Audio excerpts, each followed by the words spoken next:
ശാരീരികമായും മാനസികമായും മനുഷ്യൻ തളർന്നാൽ ഇബാദത്തുകൾക്ക് ഉന്മേഷം ഉണ്ടാവുകയില്ല, കാര്യങ്ങൾക്ക് കൃത്യമായ നിലക്കുള്ള ഉത്സാഹം കാണില്ല. അതുകൊണ്ട് തന്നെ ജീവിക്കുന്ന കാലമത്രയും ആയുസ് കിട്ടേണ്ടത് ആരോഗ്യത്തോടൊപ്പമായിരിക്കണം എന്നുള്ളതാണ് നമ്മുടെ പ്രാർത്ഥന. ആഫിയത്തോടുകൂടിയുള്ള ആയുസ് തരണേ എന്നാണ് നമ്മൾ അള്ളാഹുവിനോട് പ്രാർത്ഥിക്കേണ്ടത്.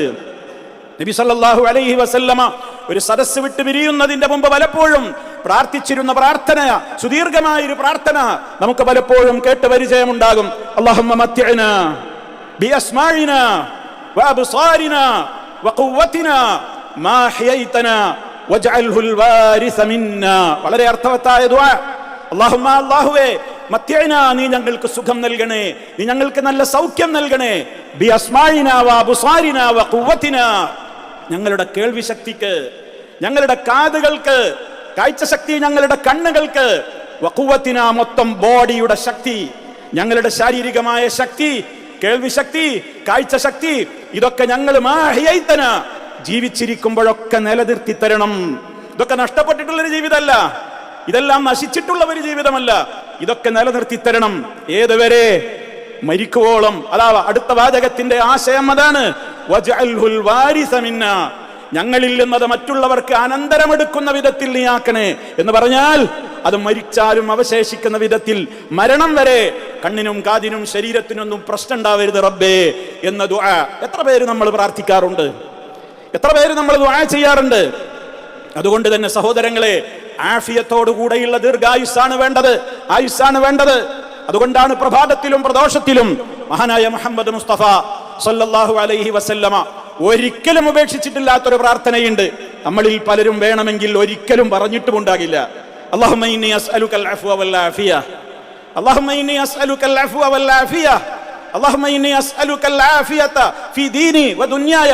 വിശാലമായ പ്രാർത്ഥനയാണ്, ഞാൻ അതിലേക്ക് കടക്കുന്നില്ല. തുടക്കം അങ്ങനെയാണ്. അല്ലാഹുവേ, നീ എനിക്ക് മാപ്പ് നൽകണം, അഫ്വ് നൽകണം, ആഫിയത്ത് നൽകണം, ആഫിയത്ത് നൽകണം, ആരോഗ്യം നൽകണം, ശരീരാരോഗ്യം, മാനസികാരോഗ്യം, ദീനിന്റെ ആരോഗ്യം, ആദർശത്തിലെ ദൃഢത എല്ലാം അതിൽ ഉൾക്കൊണ്ടു. മഹത്തായ പ്രാർത്ഥന.